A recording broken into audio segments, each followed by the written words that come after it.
It's clear that you see the audience, I'm very happy with the audience, but once more, it's clear that it is, the subject is something that mostly attracts women more than men, and this is a nonsense probably, because this is something that affects, as I hope we can develop in our arguments later on, to the business sector.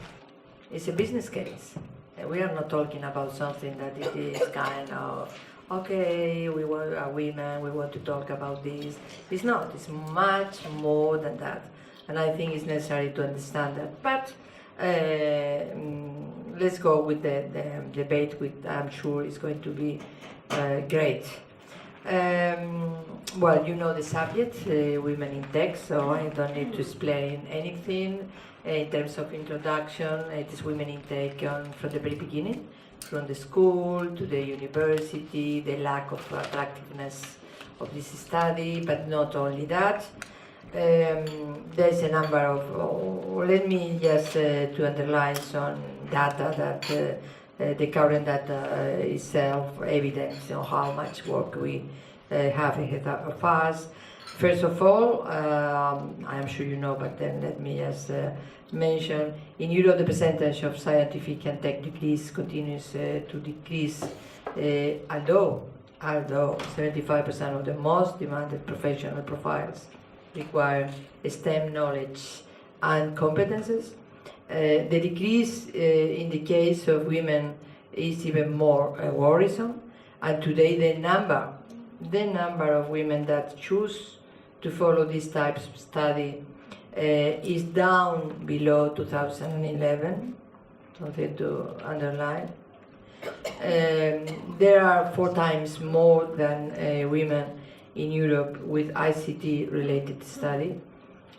This explains why, according to Women in the Digital Age study published, as you know, recently by the Commission, I think it was in March, only 30% of the 7 million professionals that work in the ICT sector are women.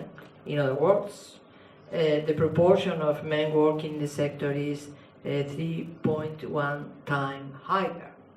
This drives us to the conclusion that is very simple, that in the lack of ICT profiles we have in Europe, only increasing or reducing the 3 times higher men work in the sector than women to 1 time higher, we will increase immediately much more the percentage of people dedicated having a profile in the sector.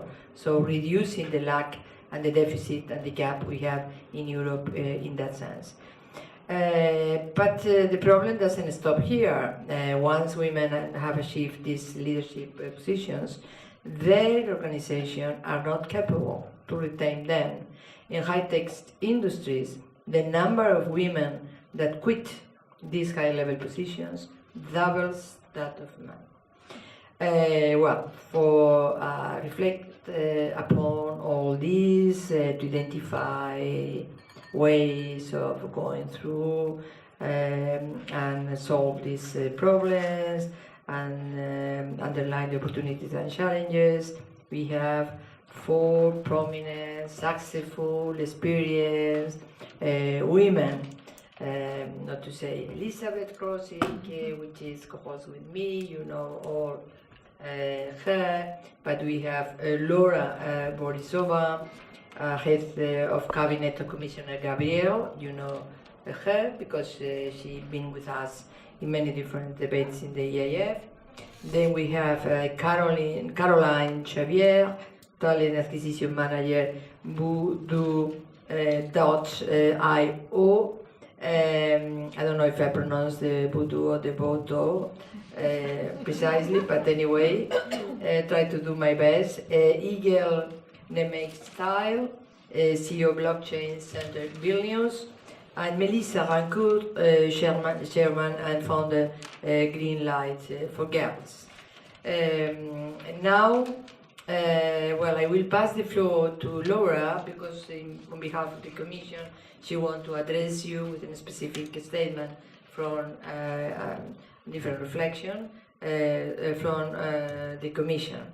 And then after that, we'll start in this setting we have now, and well, there will be a number of questions addressed raised by Elizabeth and myself, and then we will open the floor for questions and debate, and then we can continue to have something more later on. Well, thank you very much for your attention and for being so gentle to be here today with us.